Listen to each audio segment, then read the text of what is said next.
What's up, family? Day two, as promised. I'm sorry, I know I look tired. I look a mess. If you live in Houston, you already know what was going down last night. About 2 a.m., I was woke up by crazy loud thunder, lightning, barely any rain. It was a little rain at first, but I said, "Oh my God, it sounded like somebody fighting in space." Low key. But so today we're gonna be going through the sun in each house. Okay, so the sun in each house. So everybody does know their sun sign, right? But the house that it's located in is the difference of how the sun expresses that energy. Whether that's a good thing or I don't want to say a bad thing, but a more challenging thing that you're gonna have to overcome.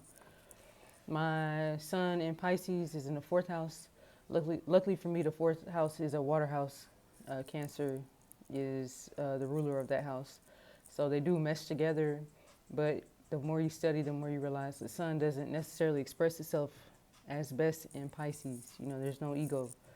Um, so yeah, so this is why you might meet two Leo suns who are completely different, right?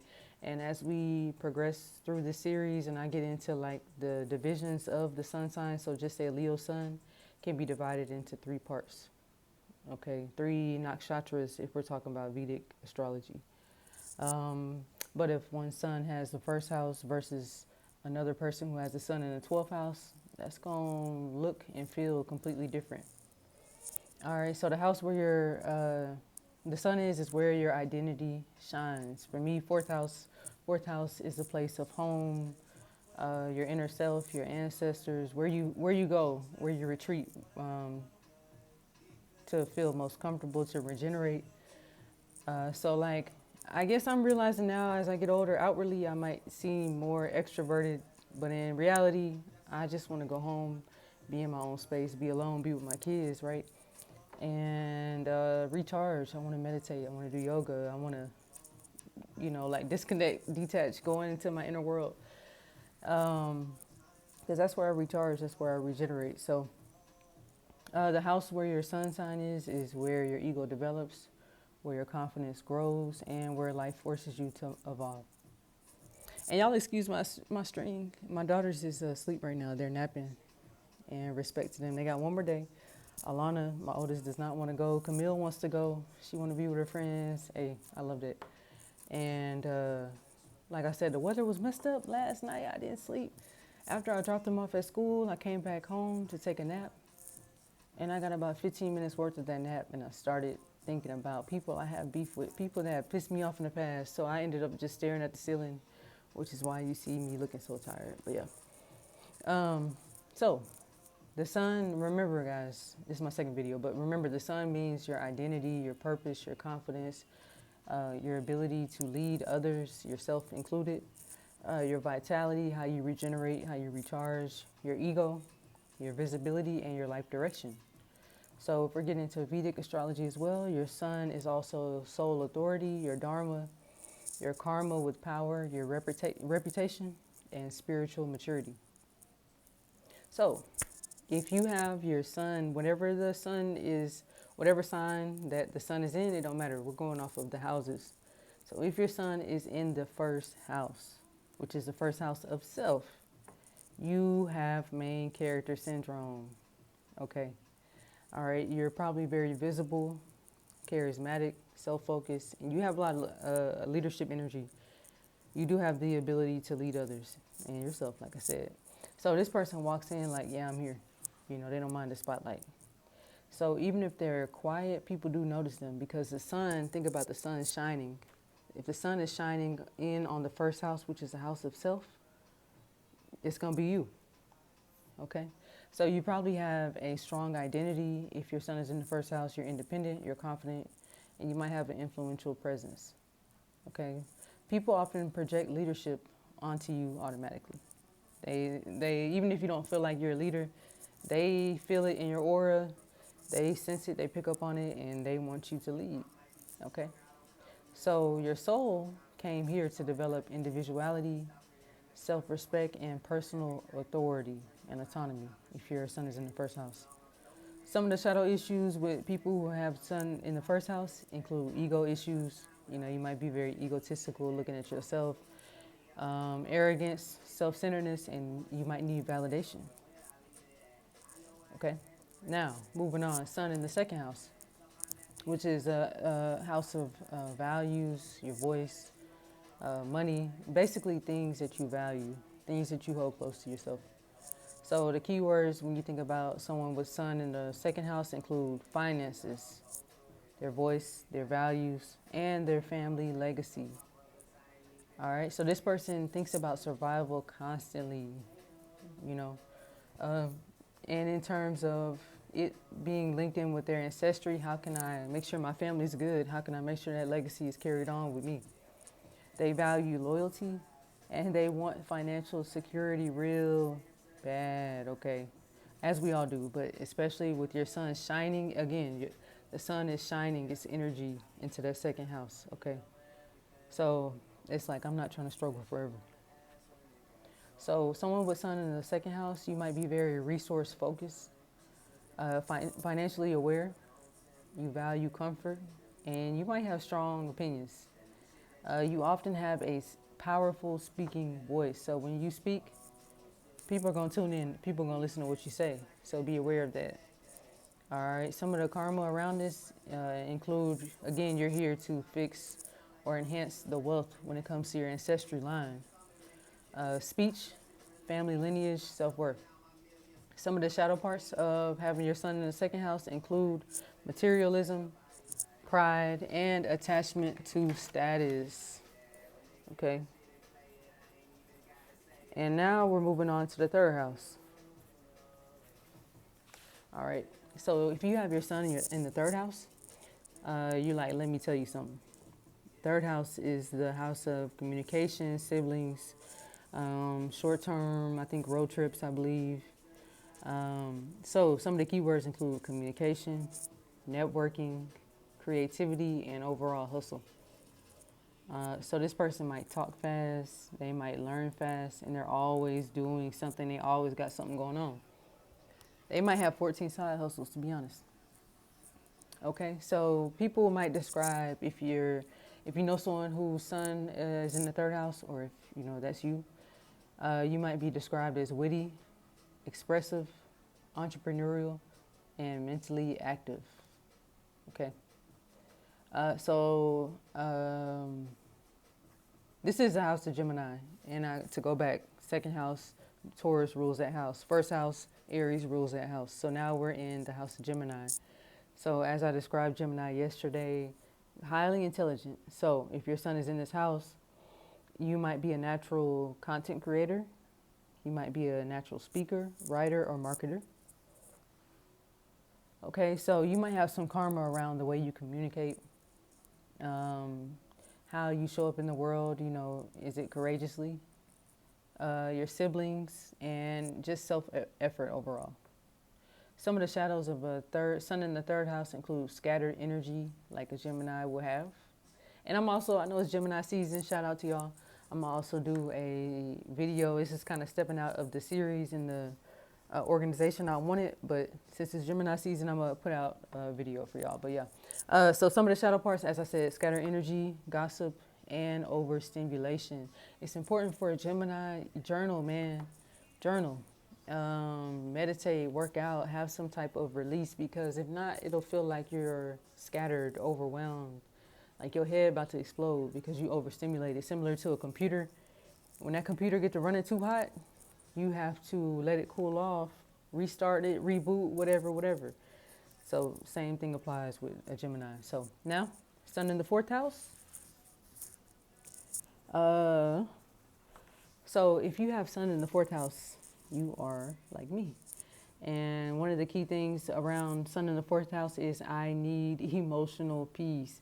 And if I'm sure my students aren't watching this, but if you've been around me teaching or whatever, you're going to hear me say to the students, I just want a peaceful environment. When they get to arguing, they get to bickering back and forth, when they get to complaining about every little thing, and I'm just like, hey, let's keep it peaceful, please, because your nervous system needs it, and so does mine.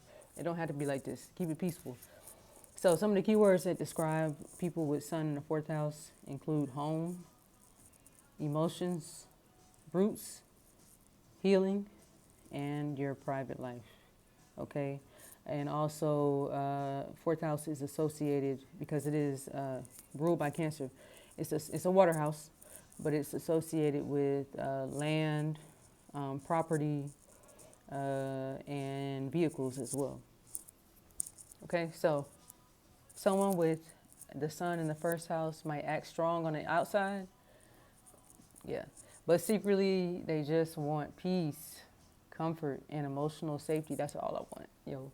That's all I want. That's all I aspire to have is inner peace, emotional safety, and comfort. All right. So someone with the sun in the fourth house might have a nurturing personality. They might be emotionally deep. They might be protective and introspective. So their home life does impact them heavily. I like a very peaceful home. I don't want to argue. Like, with the kids, let me cook something. Make sure y'all fed. Let's laugh a little. Let's have fun.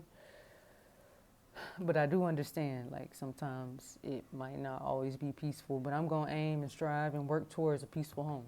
That's important.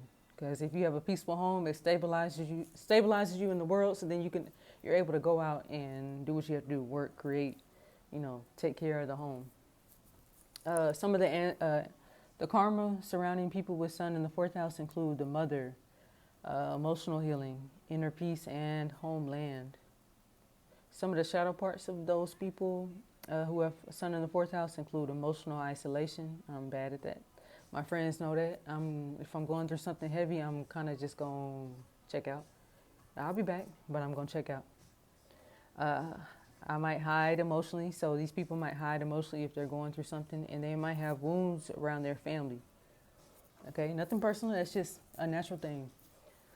All right, so now we're looking at sun in the fifth house, and we're at 12 minutes. Y'all, excuse me. I'm trying to, each of these videos is supposed to get better. Okay, today again, I'm tired, so I might not include all of the things that I want to include, but yeah, y'all roll with me. So if you have your sun in the fifth house, shout out to you, man. Your theme is like, look at me create, yo. Look at me create. And fifth house is ruled by Leo. Leo is a sign associated with create. They're very, very highly creative. In my fifth house, I have my Venus in Aries, and I got my Mercury in Aries. And they're always telling me, you need to create. But I'm like, y'all don't know me. Anyways, so if you have your sun in the fifth house, some of the keywords to describe you is creative. You might be romantic. Fifth house is the house of like flings, romances, short-term romances. They might be fiery. It's a house of children. It's a house of performance and self-expression. Okay. Some people say it's also the house of like, I don't want to say gambling. But if you want to look at some speculative ways to make money, this is the house to look at. Okay. All right. So this person is not born to be boring. People with sun in their fifth, they can't be. They're natural entertainers. They're natural flirts. They're natural artists, and they're natural performers. Okay. So their personality is very expressive, playful, charismatic, and romantic. And they need creative freedom. Okay. So somebody who has this placement might have some past life merit pertaining to creative karma and leadership through inspiration. Some of the shadow parts of people with sun in the fifth house include attention seeking, drama, and ego through romance. See, in Western astrology, my sun is going to be in Aries and it's going to be in the fifth house. So I'm like, oh, that's a good placement. But yeah, I still roll with my Pisces. But all right, now we are rocking with the sun in the sixth house. People who have sun in the sixth house, they basically saying, I'll outwork everybody up in this month. Okay. They have a very strong work ethic. And so the sixth house is ruled by, I believe, Virgo. So that's the house of service. That's the house of daily work. That's the house of health. And I believe it is either open enemies or closed enemies. Either you're aware of your enemies or they're hidden. So keywords that describe people with sun in the sixth house: discipline, They like routines. They're big on health, service, and they have a great work ethic, as I mentioned. This person can survive through the routines that they build. It will give them success. They'll survive through hard work, structure, and discipline. And if you got sun in your sixth house, you never feel like anybody's coming to save you. You know, you here for that reason. Some of the personality traits of someone with the sun in the sixth house include hardworking, resilient, detail-oriented, and dependable. This is an earth house. So that's when you get into the more manifestations of having an earth placement. Okay, you're here to build. You're here to actually make a real and practical effect on the collective, okay? All right, so you might have some karma. If your sun is in the sixth house, your karma might be surrounding service, enemies, health, and overcoming obstacles. And some of the shadow parts of the same placement include burnout. You working too much, man. You working too much. Learn to meditate, learn to balance. Yes, work is good, but you have to be balanced in every area. Health, family, work. You know what I mean? You have to be balanced in all those areas. Perfectionism. Like I said, this is the house that Virgo rules. Stress and work addiction. You might be a workaholic if your sun is in the sixth house. All right.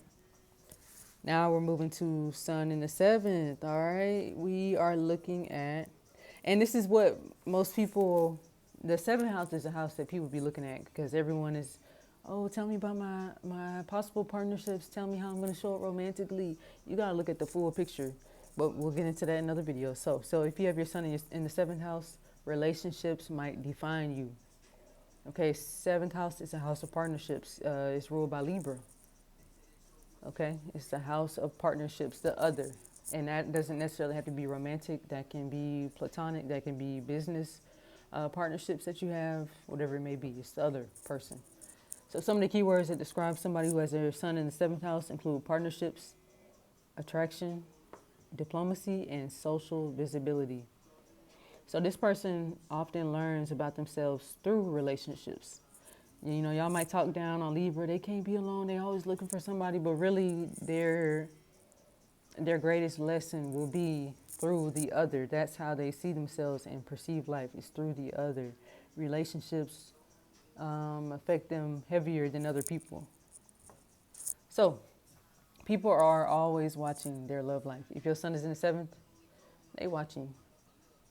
All right, some personality traits of people with sun in the seventh house include charming, partnership-oriented, and socially aware. And they usually do attract strong personalities. You know, because Libra is about that balance. They're able to contain these strong personalities, whereas other people might be like, I ain't messing with it. Libra is able to accommodate and cater to them. And that's a strength. With balance, with boundaries, okay? All right, so some of the karmic ties of having this placement sun in the seventh house include your soul is going to grow through marriage, through contracts, and through collaboration, as we mentioned earlier. All right, some of the shadow parts include codependency and validation through relationships. Y'all, if your sun is in the seventh, similar to a Libra, y'all might be sitting here with the worst type of person. But y'all might be codependent. You know what I mean? Y'all might be giving too many chances. Y'all might not have y'all boundaries strong or know your true worth and value. Or you're trying to be optimistic. No, see that person for who they are. You know what I mean? Just because you value relationships and partnerships doesn't mean you have to choose a shitty partner. You know what I mean? All right, so now we're doing eighth house. So if your sun is in the eighth house, you can probably say, I've been through some shit. I have been through some shit. The eighth house in general is a very hot topic within the astrology community because the eighth house, let's see, Pisces. The eighth house is ruled by Scorpio. It's a water house. Scorpio, you don't know how deep the shit is. It's mysterious. You can't really figure it out. And that's the same thing with eighth house. My daughter's sun is in the eighth house. Y'all pray for me. All right, so some of the key words that you can associate with someone who has their sun in the eighth house include transformation, trauma, rebirth, psychology, secrets. Yes, this is all true. So this person does survive things that break others. They read energy instantly, and they probably have trust issues.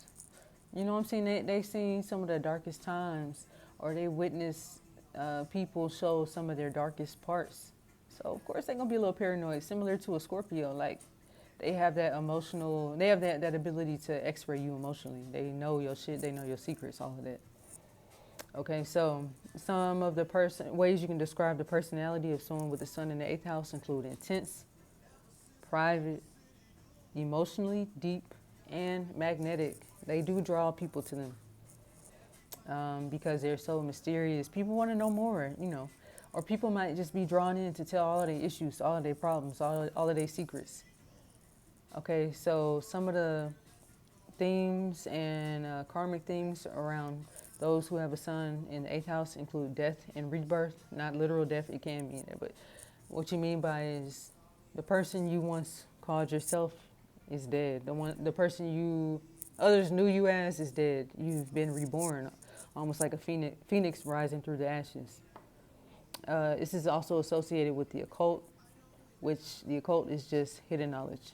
Okay, so people who have the sun in the eighth, they might be into tarot, they might be into astrology, they might be into numerology, whatever it may, anything that's hidden, certain conspiracies. You know what I'm saying? Uh, it's also associated with inheritance and transformation. So some of the shadow parts of those who have sun in the eighth include obsession, paranoia, extreme emotional extremes. All right, now we rocking with the ninth house. We almost there, y'all. So if you have the sun in the ninth house, life has to mean something for you. Okay, so some of the keywords associated with those who have their sun in the ninth house include wisdom, spirituality, philosophy, travel, and higher learning. Why? The ninth house is ruled by Sagittarius, Jupiter, right? Sagittarius is always concerned with philosophy, higher knowledge, learning, expanding, right? Growing. So this person turns trauma into life lessons. They love deep conversations and they question everything. They have a natural teacher energy. My moon is actually in the ninth house. My moon is in Leo. It's in the ninth house. And so some of the personality traits you can use to describe someone with the sun in the ninth house include philosophical, optimistic, inspiring, and freedom loving. Yes, we love our freedom. We need our freedom. It's like oxygen. So some of the karma, the soul does seek truth, wisdom, and spiritual growth. It requires that. Ninth house might also be associated with like international travel. Some of the shadow parts of those who have their sun in the ninth house include self-righteousness. They might become dogmatic about their beliefs. Escapism. They might be hitting like with a Sag. How they escape is through travel. They're gonna book them a plane ticket. They're going out the country. And they might have superiority complex. They might think others are dumb. They might look down on others because they have been given this vast amount of knowledge. But you're meant to always use that with humility. All of these gifts you have, you're always meant to walk through life with humility and, share that knowledge with others. Okay. All right, 10th house. So this is the house of Big Cap, the goat, Capricorn. So if your sun is in the 10th house, you are trying to become somebody, obviously. So some of the keywords that describe somebody with sun in 10th house include career, status, ambition, and public image. Okay, again, this house is ruled by Capricorn. And so this person might want legacy. They do think in long terms, similar to a Cap. And they secretly want recognition, even if they act humble. Because they work so goddamn hard, y'all. They do. Some of the ways you can describe the personality of this person include ambitious, responsible, and leadership oriented. So this is a very powerful career placement if your sun is in the 10th house.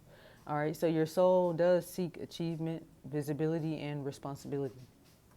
Some of the shadow parts of those who have their sun in the 10th house include workaholism. You a workaholic. You got to balance. You got to balance, and you got to realize you just a human being, okay? You're not just on this earth to work your mission. You can also enjoy family. You can also have self-care. Take time for yourself. All right? You might neglect your emotions. Like a Capricorn's focused on building. They're focused on long-term legacy. What you mean, my feelings? What you mean, your feelings? Keep that to yourself. You know what I'm saying? But you have to pay attention to those emotions because they will come back up. And another shadow part of someone with the sun in the 10th house include tying their worth to success. Tying their worth to success. So if you don't feel like you succeeding out there, you feel like you ain't worth shit. And that's just not true. Okay. All right, two more houses, y'all. 11th house.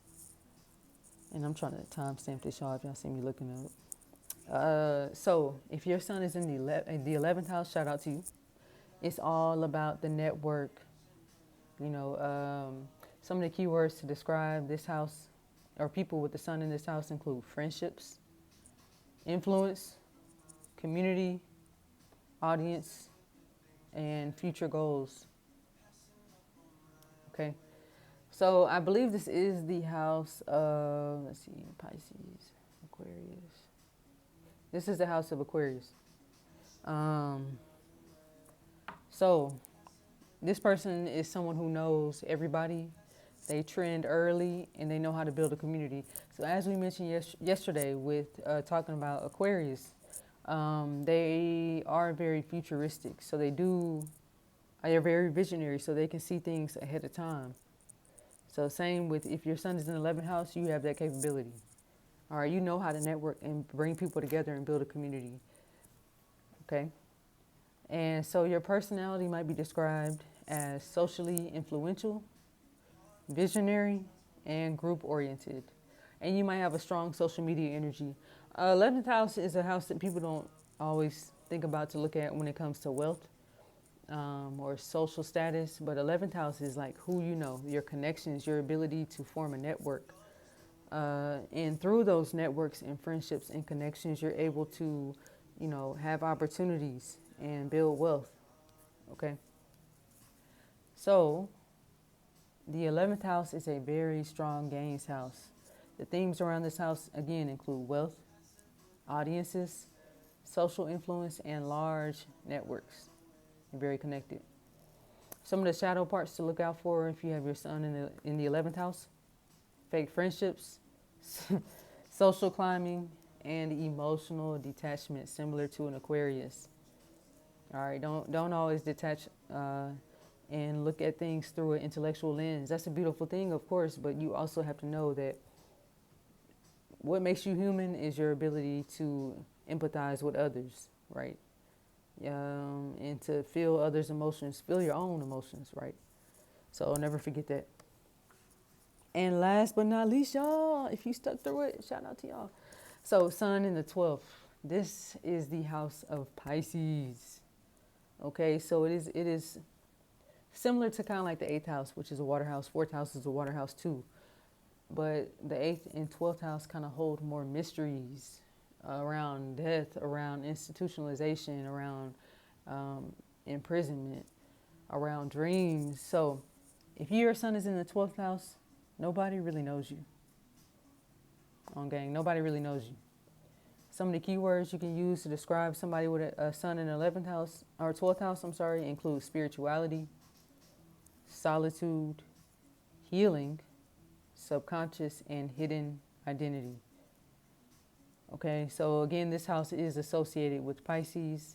So if you have your sun in the 12th house, you're going to have those characteristics and traits. All right, so this person might disappear randomly. If y'all know me, y'all close to me, y'all know I'm going to disappear randomly if things feel overwhelming.